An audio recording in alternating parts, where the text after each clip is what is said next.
Welcome to Sports Cards once again. As I'm sure you know by now, if you're involved in the sports card world, the online sports card marketplace, StarStock, is currently going through quite a messy transition from what it was to something completely different. Not quite a divorce from sports cards per se, but let's call it a trial separation. In this video, I'm going to talk through my thoughts on this whole thing, what lessons we can take from this, as well as share what my current approach is related to buying and selling or not buying and selling on that marketplace. Because despite the chaos, some opportunities still do exist.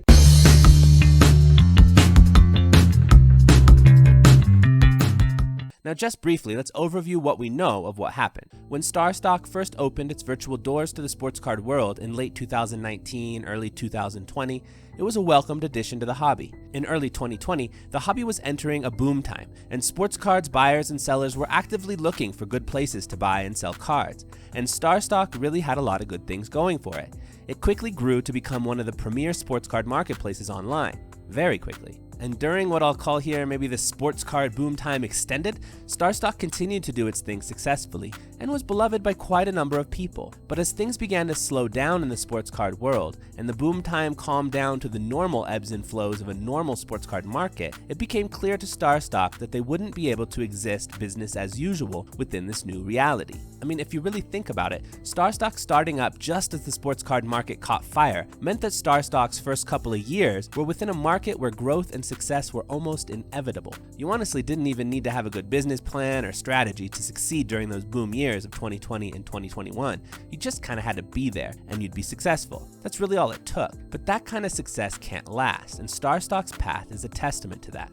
As soon as things started slowing down in the sports card market, StarStock began to experiment with different possible income streams, as it became evident to them that the marketplace itself wasn't going to cut it, at least not with how they had organized their business around it. First, they started to go into the realm of group breaks, which does make sense in some ways. I mean, it's pretty well documented that group breaks can generate income, as it's something that has been done by quite a number of people, and StarStock had a ready-made audience, so in many ways it only made sense that they would try this. However, as soon as StarStock stepped into the realm of group breaking, in many ways, they just kind of left their marketplace to flounder. The company shifted its attention and energy from the marketplace to the realm of breaking. This shift left a bad taste in a lot of people's mouth, especially long-term sellers who had really invested a lot of time and money into utilizing StarStock's marketplace as a key part of their card selling strategy. The people who had been the ones who had been with StarStock from the start and helped them to ride the wave of the boom times were now the ones that were left largely floundering in the winds of a marketplace left to just do its thing with no changes, no improvements, no marketing, no focus from the business. I would suggest that at a time when StarStock's success could have been best nurtured by capitalizing on those who were already deeply committed to StarStock's success, the longtime users of the single card marketplace, they instead shifted strategies to an area that in many ways has an entirely different audience. Essentially, this move into the realm of breaking was almost completely separated from what had helped StarStock to grow in the first place. Not only this, but due to the fact that StarStock's marketplace focused specifically on rookie cards, many to most of the cards pooled in the breaks couldn't even be moved into StarStock's marketplace. If there had been integration between the breaking and the marketplace built into the plan, where one arm of the business is supporting the other and vice versa, I would think that from a business standpoint it would have made more sense and had more potential for success. But instead, these two areas really came to exist completely separately from each other. It didn't take long for StarStock to realize that even with the addition of breaks, this still wasn't going to sustain their business model, at least not in the way they had organized themselves. So the next thing they experimented with was adding a new auction feature to the site. The auction section was partially to get people to buy packs and boxes, and partially to get people to buy single cards. However, it seems as if this plan never took off how they were hoping. As for the packs and boxes, there was really no reason for people to buy through StarStock. The starting prices of the auctions on these things were basically regular retail kind of prices, so what's the point of even buying through StarStock for most people? Maybe if the cards could go into their StarStock account and be sold on the marketplace, some would choose StarStock over others, but when StarStock isn't really nurturing its marketplace, and when most of the cards from the packs wouldn't be rookies anyways, then again, there's just no integration between things. So what's the point of buying these things through StarStock when there's so many other choices? And then with the single card auctions, there wasn't enough interest from StarStock sellers to sell their cards through those auctions. So StarStock would buy up their own inventory to sell in the auctions, but that pretty consistently they ended up selling their cards for a loss in these situations because there just weren't enough people bidding on them. Once again, this was a mistake of structure.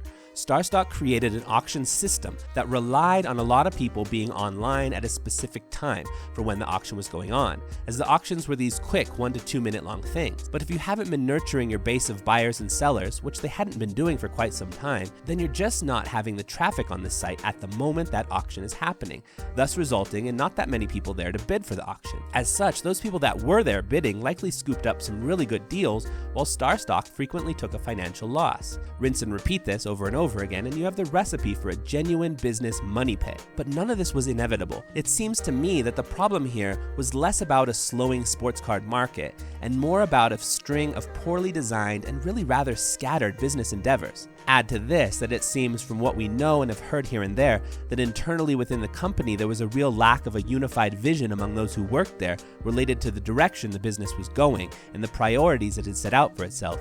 And really, you have the perfect recipe for failure, unfortunately. And now, the fact that the next step of StarStock is related to NFTs is almost comical to me, to be honest. They start off with full focus on sports card marketplace, leave that to the wayside to shift focus on breaking, realize that's not going to work, so shift to auctions, and then realize that's not going to work, so shift to something entirely else, firing half their staff in the process with absolutely no warning. And now they're in the realm of NFTs, which is a really volatile realm in itself that I would suggest would only result in a truly successful venture if there is clarity and a clear strategy and well-designed plans and strong collective trust and buy-in, which is something StarStock's string of chaos would suggest isn't in their current DNA. I just don't see how NFTs are going to work for them.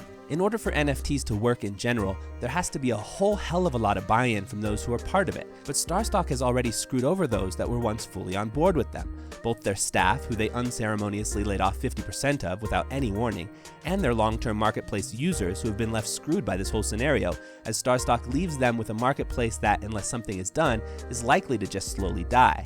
So I don't know how they'd ever be able to muster the collective trust necessary from others to enable an NFT venture to actually work for them.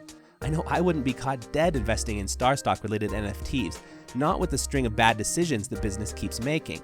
Recently on Sports Cards Anonymous, the CEO of StarStock, Scott Greenberg, was interviewed. I recommend after this video, if you're interested, you go and check it out. I'll link the interview video in the description below. There were a lot of additional things learned through that interview that I think are also worth noting here in this discussion. Let me just mention a few of the key things I took away from that interview. Number one, the CEO, Scott Greenberg, said that StarStock is in no way approaching something like bankruptcy. All this is happening as a restructure because it became clear to him that the way things are currently structured isn't sustainable. Okay, so that's all well and good, but what I am hearing more than anything in that is that they decided to lay off 50% of their staff with absolutely no warning when they had the financial means to do that in a way that could have been much more fair for those who would have been leaving. How about giving your staff some advanced warning, then giving them some time to try to figure out their next steps instead of unceremoniously laying half of them off at the end of a workday on a Friday? That is some really crappy leadership.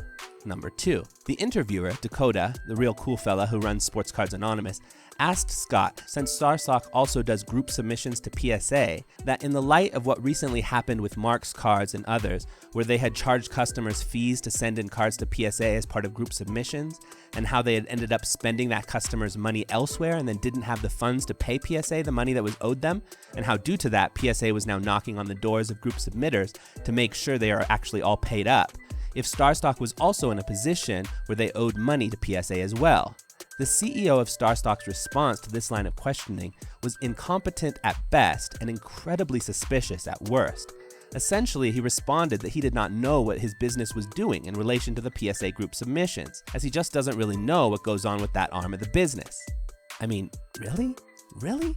That is either pure leadership incompetence, not knowing how an arm of your business functions, and this isn't like some multinational megacorp. This is like a 60-person, small scale in the scheme of things kind of business. Or that was just his way to duck the question, which would be much worse than incompetence. That'd be more like sly dishonesty and straight up deception. I don't know for sure what this part means, but to me, that just added another layer to the multi-layered mess of chaos that is StarStock. Number three takeaway from the interview. Again and again in the interview, the CEO of StarStock kept saying, in response to different questions and in different ways, that people who had cards on their platform could easily get them shipped back to themselves, but never did he say anything about what the business might be doing for those who wanted to keep their cards on the platform. This was annoying to me on a personal level because as much as I don't like what StarStock is doing and I really have lost respect for the company, I also have like 500 cards up for sale on that platform. Half of those cards I just got up on the system mere days before all this crap went down, by the way. And I literally just spent money shipping all those cards there, which for me is particularly expensive since I live in China and had to ship it to them internationally. Then I paid the ingestion fee for all those cards to get up in the system, and then as soon as I finished putting up my for sale prices on all of the cards, this happens literally the next day. And once again, just like the situation where StarStock decides to fire half their staff with no advanced warning, when they easily could have offered a kind of gradual transition phase, if I had some advanced warning before sending my cards to StarStock, I would have made entirely different decisions. But all that annoyance and personal financial loss I will have due to StarStock's incompetence aside, I would have liked to have heard the CEO in that interview say something about how they were going to support the marketplace in some ways at least, since there are 1.7 million cards up in their vault. But instead, all he talked about regarding the marketplace was how easy they were trying to make it for people to have their cards sent back to them, and how he didn't know what the future held for the marketplace. I mean, I'm glad people can get their cards back no problem, but honestly, I wasn't worried about that. Those cards aren't StarStock's to keep anyways, so if they didn't allow people to get their cards back, they'd likely be in a crazy legal situation. I'm not worried about not being able to get my cards back from them. Those are my cards. But what I really wanted him to say was something about all those other cards that aren't being shipped back right away. But he just wouldn't touch on that topic, even when the direct questions were asked. I could keep going with some thoughts on the interview. I thought it was definitely something worth watching, and if you haven't, I recommend you do. But for now, instead of harping on that any further, I want to move on to discuss what this all means for you and I moving forward. Let's look at two questions. One, as a seller, should I keep my cards in the marketplace for sale or get them shipped back to myself right away? And number two, as a buyer, should I be buying cards on StarStock Marketplace right now or not? And I would suggest that the answer to the questions are not as straightforward as they may seem to be at first. So question one, as a seller, should you keep your cards in the marketplace for sale or get them shipped back to yourself? Now, I don't know what's best for your particular situation. I don't think the answer here will be the same for everyone. In my situation, I live in China. I literally can't get the card shipped back to myself without risking issues at customs. Shipping cards out of China isn't too tough for the most part, but shipping them in, especially in bulk, is tough. So for me, I'm kind of committed to keeping my cards up for sale on that marketplace for now. In a worst case scenario, if they were forced closing that marketplace, I'd probably try to get them to ship my cards over to ComC, but I don't want to do that. I chose the specific cards I chose for StarStock because I thought they were better there than on ComC. Plus, I already paid the ingestion fee to StarStock already just recently, and I want my cards to sell on StarStock, damn it. I've paid for them to be there, so I'm keeping them there. And anyway, since there are 1.7 million cards up in their market, and they likely can only ship out maybe 20,000 cards per month at the most to people who want their cards back, I figure if I wanted to get my cards out of there, I'd likely be in a huge waiting line anyways. So instead, I'm planning on just leaving my cards up for sale there and hope that I sell them off over time. I mean, with 1.7 million cards up for sale, there still will be buyers for at least some time. If the buyers prove to completely flee, then maybe at that point I'd reevaluate my decision. But for now, I'm just going to ride out this wave and see if I can eke out a situation where at least I don't lose money from StarStock's incompetence. But again, this is just what I have decided is best for my situation and with the nature of the specific cards I have up for sale, which are mostly lower end raw cards. If I had a bunch of more expensive stuff up in there, I'd likely be more proactive about getting it up somewhere else or shipped back to myself. Question 2. As a buyer, should I still be utilizing this marketplace or should I just look elsewhere now? Once again, this isn't going to be the same answer for everyone, but I do think there are some unique opportunities right now at this moment due to all this chaos if you're looking to buy. There are a lot of sellers looking to get out of StarStock right now, and for many of them, the prospect of shipping back home to themselves some of the lower end cards that they'll then have to get up on eBay or send it to ComC or something just seems like a lot of hassle and annoyance, at least for the lower end stuff where the profit margin is already pretty minimal. For some of those sellers, they're much more likely to want to offload some of their inventory on StarStock for much cheaper than ever before, even if it means they lose a little bit of money in the process. I mean, if you think about a card worth like $3 or $5 or something, if you've already spent money shipping it into StarStock, paid the ingestion fee, and now you're going to have to pay more just to get it shipped back to yourself, and then either send it off to ComC, where you have to pay for shipping and another ingestion fee once again, or else deal with the annoyance of eBay. For a card worth $3 or $5 or $10, that oftentimes, maybe usually, is just not going to be worth it. If someone comes along and offers you something kind of lowish that you wouldn't have have accepted just a couple of weeks ago, now you're really going to consider it. Now, I'm not saying go in there and exploit the panicked sellers. I don't think that's the goal here. But if you are a buyer interested in the under $10 kinds of cards, or even more especially the under $5 kinds of cards, you may be able to get deals right now that are unrealistic anytime else. And the sellers willing to sell those kinds of cards for super cheap right now are often quite happy to do so, as they just want to cash out as quickly as possible and get the hell out of Dodge. The day all this StarStock mess went down, I actually suddenly had a couple dozen new cards in my account that I never expected to get for the offers I had put down. I had occasionally been making really lower offers on cards I was interested in that were more as a bookmark for myself than anything else, where I'd go back to that card now and again and see where things were at, but I never really expected anybody to accept those low bids. But on the day all this went down, a bunch of those offers were accepted very suddenly, and over the next few days, I continued to have offers accepted that never would have worked a couple of weeks ago. On the other hand, if you do go into StarStock as a buyer right now, do keep in mind that if you want to get your cards in your hand anytime soon, you're very likely going to be in for a disappointment. With a lot of people shipping their cards back to themselves, and with StarStock having half of their staff gone, there are only so many shipments StarStock staff is going to be able to ship each day.